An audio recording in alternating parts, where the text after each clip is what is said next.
ये व्याख्यान BA part second Hindi साहित्य के प्रथम प्रश्न पत्र के लिए है।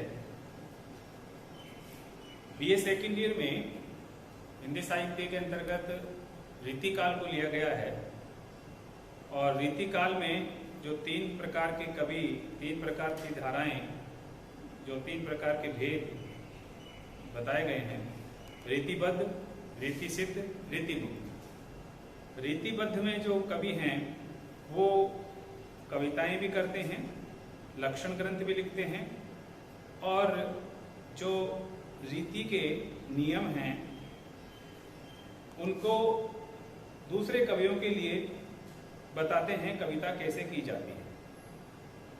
इनमें से एक कवि हैं आचार्य केशव, जिनको केशवदास के नाम से जाना जाता है। केशवदास रीति काल में सबसे अग्रणी रहे हैं। इनके बराबर में जो आकर टिकते हैं वो चिंतामणि हैं, लेकिन कई लोग जो है चिंतामणि को मानते हैं और कई केशवदास को मानते हैं। केशवदास इस लहजे से, इस हिसाब से बहुत प्रसिद्धि पाई है कि इन्होंने अपनी जो पंडिताई है, अपनी जो विद्वता है, वो बहुत छोटे छोटे पदों में, छोटे छोटे जो छंद हैं उनमें दिखाई है। ये आचार्य भी थे और कवि भी थे। रीति काल में भी इन्होंने रामचंद्रिका जैसी भक्ति की रचना लिखी और उसको रीति काल के अनुसार करके दिखाया, लक्षण ग्रंथों के अनुसार उसको करके दिखाया। तो मूल रूप से जो आचार्य केशव है, इनका जन्म संवत 1618 में और मृत्यु 1680 विक्रम में हुई है।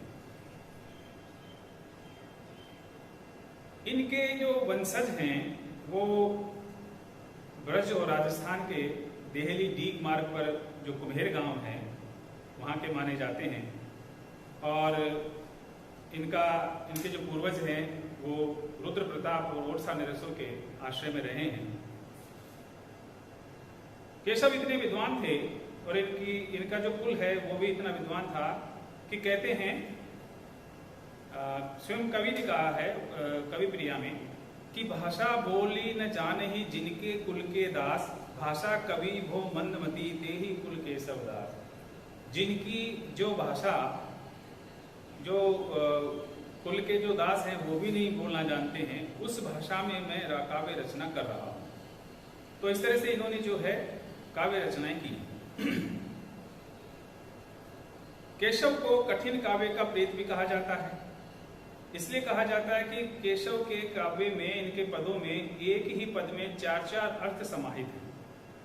और क्योंकि केशव विद्वान थे, बहुत बड़े, तो इन्होंने अपनी पंडिताई दिखाई। जैसे कवि प्रिया लिखा इन्होंने, तो उसमें इन्होंने जो है पूरी तरह सारे जो रीति नियम है, कायदे कानून है कविता रचने के, उनको उदाहरण देकर के प्रस्तुत किया है। तो ये केशव रसिक भी थे, तो काव्य भी किया और लक्षण ग्रंथ भी लिखे। लेकिन इनकी विद्वता को जो चैलेंज करने की बात है वो चिंतामणि करते हैं। इसलिए चिंतामणि का बार बार इसमें नाम आता है, प्रवर्तक के रूप में भी आता है। कुछ लोग प्रवर्तक केशवदास को मानते हैं, कुछ लोग चिंतामणि को मानते हैं। तो इनकी जो रचनाएं हैं, जैसे मैंने कहा कि रामचंद्रिका है, जहांगीर जस चंद्रिका है, विज्ञान गीता है, रतन बावनी है, वीर सिंह देवचरित है, ये इनकी रचनाएं हैं और ब्रज भाषा में इन्होंने कविताएं की हैं।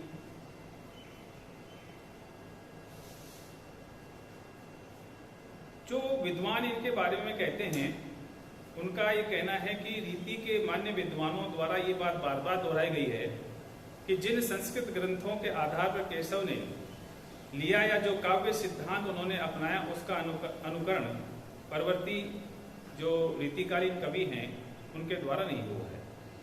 अतएव केशव के स्थान में चिंतामणि को रीति परंपरा के प्रवर्तन का श्रेय मिलना चाहिए, ये कहते हैं।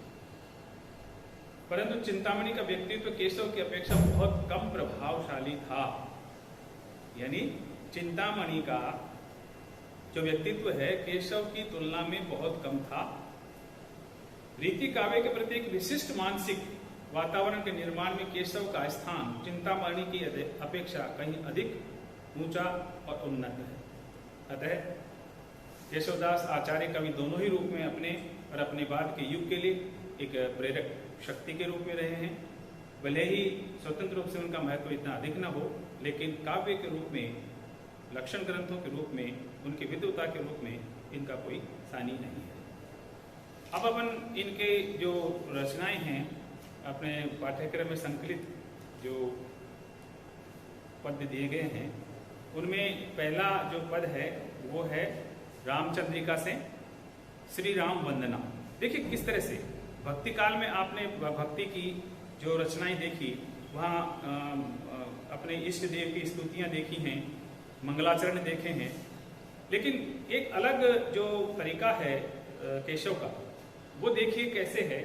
और इसीलिए इनको जो है थोड़ा दुरूह माना जाता है कि श्री राम वंदना करते हुए भी किस तरह से ये अपनी विद्वता को अंकित करते। मैं पाठ करता हूं पद का, उसके बाद मैं इसकी व्याख्या करूंगा कि पूर्ण पुराण अरु पुरुष पुराण परिपूर्ण बतावे न बतावे और उक्ति को दर्शन देत जिन्हें दर्शन समझे न नेति नेति कहे वेद छाड़ी आन युक्ति को जानिए केशवदास अनुदित राम राम रटत रहत न डरत पुनरुक्ति को रूप देही अणिमाही गुण देही गरिमाही भक्ति देही महिमाही नाम देही मुक्ति को। ये पद है इनका। अब इसकी व्याख्या देखिए। श्री राम की वंदना है तो श्री राम का जो नाम है वो कितना प्रभावशाली है। कहते हैं कि राम के बारे में कुछ भी कहना सूर्य को दीपक दिखाना है। उनके गुणों का बखान करना जो अनंत है, उनके गुणों का बखान करना किसी के बस की बात नहीं है।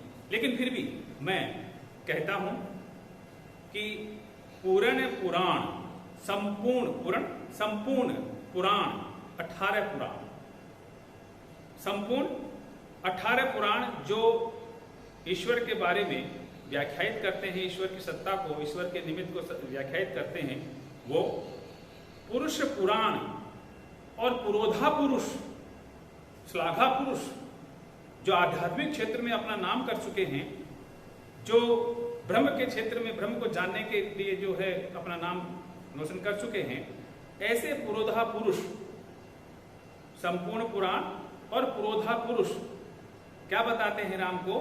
परिपूर्ण बतावे, संपूर्ण बताते हैं। राम को क्या बताते हैं? संपूर्ण पुरुष बताते हैं, संपूर्ण है।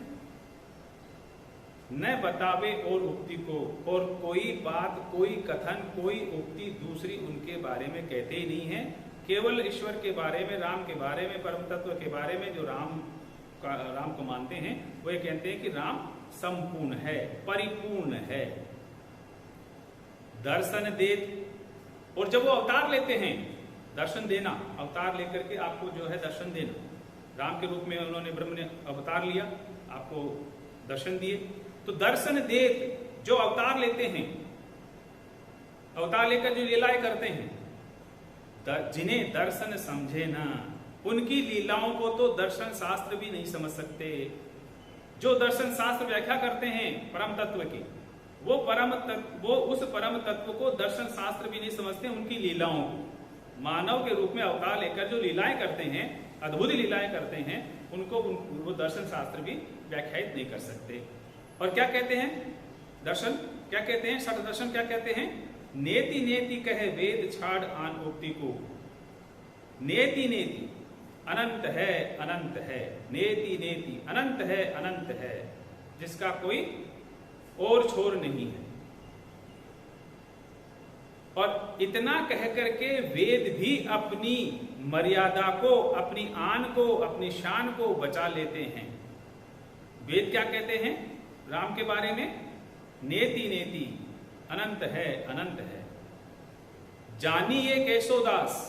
अब देखिए यहां आता है रीतिकाल का जो प्रभाव है, रीतिकाल में जो चमत्कारिकता का प्रभाव है वो यहां आता है। केशवदास जी यहां स्पष्ट करते हैं कि जानिए केशवदास अनुदित राम राम। ये जानते पूछते हुए भी केशवदास जी कहते हैं जानिए केशवदास, जानते हैं केशवदास, अर्थात केशवदास जी इस बात को मानते हैं, जानते हैं, समझते हैं, उनको पता है इस बात का कि अनुदित राम राम, कि किसी भी शब्द का बार बार दोहराने से पुनरुक्ति दोष होता है।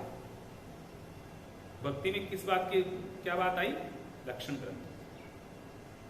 तो जानिए केशवदास अनुदित राम राम, ये जानते पूछते हुए भी कि किसी बार बार शब्द का पुनरुक्ति करने से काव्य में पुनरुक्ति दोष आता है, लेकिन फिर भी रटत रहट न डरत पुनरुक्ति को, मैं रटता रहता हूं, लोग रटते रहते हैं, राम नाम का नाम रटते रहते हैं और पुनरुक्ति दोष से भी नहीं डरते। श्री राम का प्रभाव इतना, व्यक्तित्व का प्रभाव इतना है कि जो रूप देही अणिमाही, जो उनके रूप सौंदर्य का दर्शन कर लेते हैं उनको अणिमा नाम की सिद्धि प्राप्त होती है। गुण देही गरिमाही, और जो श्री राम के व्यक्तित्व के गुणों का, चरित्र के गुणों का आत्मसात कर लेते हैं उनको गरिमा नाम की सिद्धि प्राप्त होती है।